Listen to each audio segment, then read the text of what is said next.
শুভ সকাল বন্ধুরা, তোমরা সবাই কেমন আছো? আশা করছি যে যেখান থেকেই আমার ব্লগ ভিডিওটা দেখছো সকলে তোমরা ভীষণ ভালো আছো। আমরাও খুব ভালো আছি। সকাল সকাল আজ বরের সঙ্গে একটা প্র্যাঙ্ক করলাম। কি বলো তো, নাক ডাকার ভিডিও। তোমাদের দাদাভাইয়ের ভিডিও করেছি, সেটাই দেখালাম। আর যতই আমি বলি না কেন যে তুমি রাতে নাক ডাকো, ও বিশ্বাস করবে না, কোনো দিনও করবে না। তো আজকে সকাল সকাল উঠেই দেখতে পাচ্ছিলাম ও ভীষণ নাক ডাকছে। তো সেই ভিডিও আমি করেছিলাম একটু, তো তোমাদের সঙ্গে শেয়ার করলাম। আর মানে ও তো বিশ্বাসই করে না যে ও ডাকছিল, তার মানে তাহলে আমিই ডাকছিলাম। তো এখানে ঘুম থেকে উঠেই এক ঝাঁক টিয়া পাখি এসেছিলো। টিয়া পাখি এসে যেটা করে, ফুল ফেলে দিয়েছে। তো এদিকে ছেলে ব্রাশ করতে করতে দেখো এখানে বেকারির জিনিসপত্র নিয়ে এসেছে, ভীষণ ভালো জানো তো, গরম গরম সকালের বনগুলো থাকে। তো এইখান থেকে ছেলে আবার নিল, আমি আবার টাকাটা দিতে আসলাম। যে কেক কেক এগুলো আছে, কেক আছে, প্যাকেট কেক, বাটি কেক। চলো চলো চলো চলো, ওই দাও বুনুর হাতে, দাও বুনুর হাতে।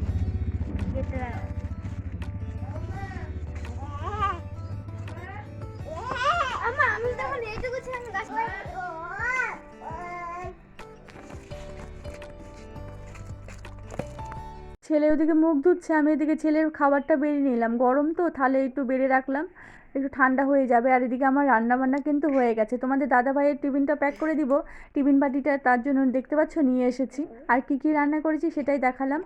এখানে ডাল করেছি, এখানে হচ্ছে কুয়াশ ঘন্ট, এদিকে আলু ভাজা, আর ওই যে শিং মাছের তরকারিটা। আর ওদিকে ছেলের জন্য রুটি ভেজেছিলাম, অল্প ছিল তো আমিও আবার ভেজে নিলাম। ছেলেকে খাওয়ানো হয়ে গেছে।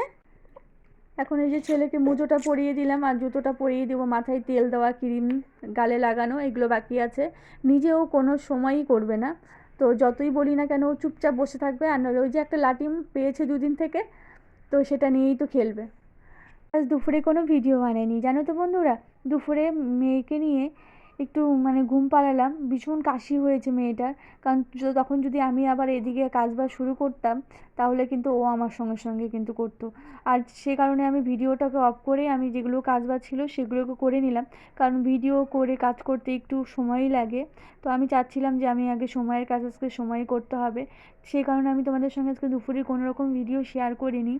আর এই গাছটা না টপের থেকে আর বাড়তে পারছে না, কারণ এই গাছটাকে এখন বড় পাত্রে রাখলে তাহলে গাছটা আরও অনেক সুন্দর হবে। তো সেই কারণে আমি এই গাছটা উঠিয়ে আমি অন্য একটা বালতি আছে, ফাটা একটা বালতি আছে, তলাটা ফেটে গেছে, তো সেই বালতিটাই আমি এটাকে লাগাবো। সেই কারণেই গাছটা আজকে আমি এখানে নিয়ে এসে এইসব করছি। কারণ এই গাছটা অনেকটা ভালো হবে। আর এই গাছটার ফুলটা আমার দেখার ভীষণ ইচ্ছে। গাছটার নাম মনে হচ্ছে ক্যামেলিয়া একটা ফুল গাছ, তো এরকমই একটা নাম হবে। আর দেখো উঠিয়ে নিলাম, দেখতে পাচ্ছ এখান থেকে শেকড় বাকড় দিয়ে একদম আষ্টে পিষ্টে আছে। একটু বড় খোলামেলা যদি আমি কোনো কিছুতে লাগাতে পারি তাহলে কিন্তু গাছটা আরও সুন্দর হবে। তার জন্য আজকে গাছটাকে উঠিয়ে নিলাম। আর আমার মাম্মাম সোনা ও ভাবছে আমি সুপারি চারাটা লাগাবো। আমি অনেকগুলো সুপারি চারা কিনেছি, তবে আমি আর লাগাবো না ওই গাছগুলো, তোমাদের দাদাভাইকে দিয়েই লাগাবো। আর এই যে আমি এই বস্তা কাটা এখানে মাটি দিয়ে যে সবজির খোসাগুলো রেখেছিলাম, এই মাটিগুলোই আমি গাছ লাগানোর জন্য ব্যবহার করব। আর ওই যে টপের মাটিগুলো যে ঢাললাম, দুটোকে ভালো করে মিক্স করে তবেই আমি লাগাবো বালতিটায়। এই দেখো ঢেলে নিলাম। আর মাম্মাম সোনা দেখো যত বারণ করছি যে করিস না, ঠান্ডা লেগে যাবে, জুতো পরিয়ে দিয়েছিলাম, জুতোটাকেও খুলে ফেলেছে। তো এমনটাই করতে থাকে ও। আর এই দেখো কেমন করে বালিতে হাতাচ্ছে। আবার আমি আবার ওইখানে বালতিটা এই যে গিয়ে নিয়ে আসলাম। এবার চলো ভালো করে মাটিগুলো মিক্স করে তারপরে আমি কিন্তু গাছটা, আর দেখো কত ভারী পিঁড়িটা ও উঠিয়েছে, পায়ে পড়লে তো পা একদম ফুলে যাবে। আমি আবার ধরলাম। তো আমাদের জীবনেও নিজের পরিচয় বানাতে হলে ভিড় থেকে কিন্তু আলাদা হওয়াটা ভীষণ জরুরি। কারণ ভিড়ে তুমি যদি আটকে থাকো তাহলে কিন্তু ওই আটকেই থাকবে। তুমি যদি সামনের দিকে যদি ঠেলে না গিয়ে যাও তাহলে কিন্তু তুমি আর কোনো দিন আগাতে পারবে না। তো এই গাছটারই মতো, গাছটাকে যদি আমি টপে রাখতাম ও কিন্তু এরকমটাই থাকতো, বাড়তে অনেকটাই সময় লাগতো, অনেক বছর হয়তো লেগে যেত। আর ওকে যদি আমি এই যে খোলামেলা বালতিটাই দিচ্ছি, এখানে কিন্তু ও অনেক সহজে আরও শেকড় বাকড় নিয়ে বেশ ভালোভাবে বাড়তে পারবে গাছটা। তো দেখো গাছটা তো অল্প মাটি দিয়ে যে লাগিয়ে নিচ্ছি। আর মাম্মাম সোনা আমার এই দেখো প্রথমে দাঁড়িয়ে দেখলো আমি মাটিগুলো কোথায় দিচ্ছি। আর দেখো ও ঠিক আমি যেখানে দিচ্ছিলাম ও ঠিক সেখানেই আবার দিচ্ছিল। তো তো ওই দেখো পরপর আমি সুপারি গাছগুলো লাগিয়েছি। সুপারি গাছ সত্যি লাগানো খুব ভালো।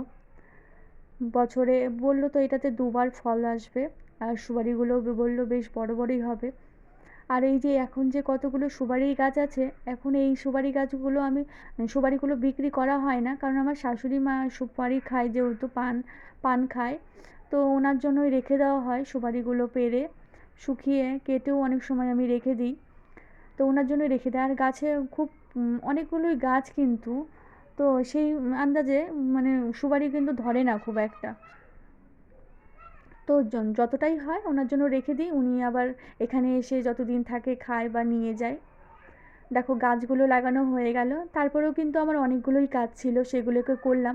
কাজগুলো তোমাদের সঙ্গে শেয়ার করলাম না, কিন্তু আমি কি কাজ করেছি সেটা তোমাদের একটু পরে দেখাবো।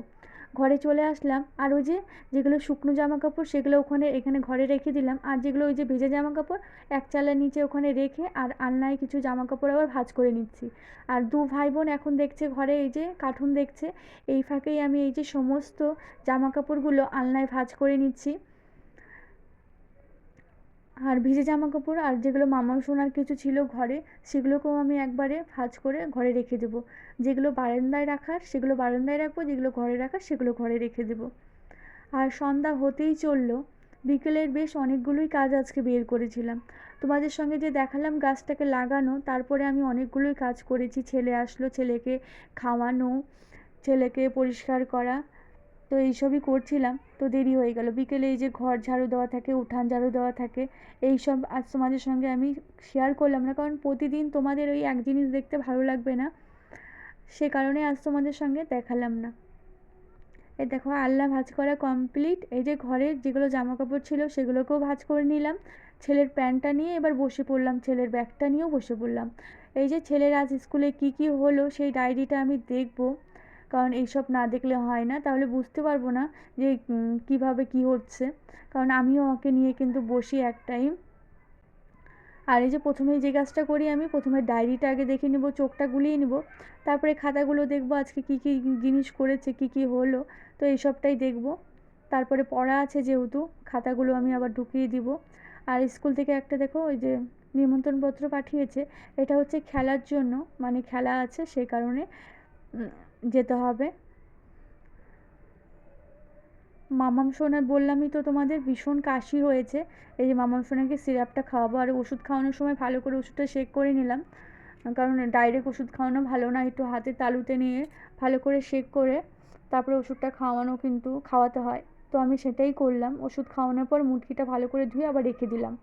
চলো ছেলের টাইম হয়ে গেছে, এখন ছেলেকে দিতে যাব। আরশোলা দেখে আমার ছেলে ভয় পায়, কিন্তু ওই পোকা দেখে কিন্তু ভয় পায় না, এটাকে ধরছে পাখনাটা, আমি বললাম ছেড়ে দাও, ও তো এই বছরে একবারই ওর পাখনাটা হয়, ওকে একটু উঠতে দাও। তো যাই হোক, ওকে দিয়ে এসে আমি বাড়িতে চলে আসলাম। এই দেখো নন্দিনী চলে এসেছে, ওর মাসি বাড়িতে কেউ নেই, আর ও এখানে চলে আসলো, বললো মা আসলেই চলে যাবো মার সঙ্গে। আমি বললাম আচ্ছা থাক তাহলে, তোমাদের দাদাভাই চলে এসেছে। চিকেন এনেছিল, ভালো করে কলপাট থেকে আমি চিকেনটা ধুয়ে নিয়ে আসলাম। ধুয়ে আমি যেটা করি, চিকেন বানানোর আগে আমি এই যে ভালো করে একটু গরম জলে ভিজিয়ে রেখেছিলাম, তারপরে আমি এখন এই যে মশলা কষানো হয়ে গেছে, তো সেটার মধ্যেই দিয়ে দিলাম মাংসগুলো। অনেক দিন হলো জানো তো আমি মেখে এভাবে রান্না করি না, এভাবে তাড়াতাড়ি হয় দেখে এভাবেই করি। আর মেখে টেখে করলে একটু সময় লাগে, আর বাচ্চা যেহেতু আছে ধরতে হয়, আর তোমাদের দাদাভাই ও একটু আবার ধরবে, অনেকটাই সময় লেগে যায়, সেই কারণে এখন এই যে শর্টকাটই রান্নাবান্না করি বলতে পারো। তোমাদের দাদাভাই ঘরে কী করছে দেখতে পাচ্ছ, ওই যে ক্যাপ বোমগুলো যে হয় বন্দুকে, ওগুলো ফাটায়, ছেলে নিয়ে এসেছে, তবে ছেলে কিন্তু ফাটাতে পারে না, ও ভয় পায়, ও এক হাত দূরে আছে, বলে বাবা তুমি ফাটাও। তো দেখো কাণ্ড। এদিকে আমি সকালের জন্য কিছু সবজি বানিয়ে রাখলাম, আর ওই যে মাংসটা কষানো হয়ে গেছে, পরিমাণ মতো ঝোল দিয়ে আমি ওদিকে ঝোল ফুটছে, এদিকে আমি এই যে আটা রুটি খাবে যেহেতু, রুটিটা বানিয়ে নিলাম। চলো খাবারটা দিব। কাকে খাওয়ার দেবো, দেখো আমি খাওয়ার বাড়লেই তোমাদের দাদাভাইয়ের অনেক কাজ বের হয়। ছেলে এই যে খাওয়া দাওয়া করে হাত ধুতে গেল কলপারে, তো যাই হোক এই যে ঘরে আসলো। খাবার কোনো দিনও আমি সামনে বেড়ে দিতে পারবো না, মানে যখনই আমি খাবারটা নিয়ে আসবো তখনই কোনো না কোনো কাজ করতেই হবে, তো এমনটাই। ছেলের খাওয়া হয়ে গেছে, এই দেখো ছেলে মাথাটা বের করছে। তো বন্ধুরা আজকের ভিডিওটা এখানেই শেষ করবো, বাই, সবাই ভালো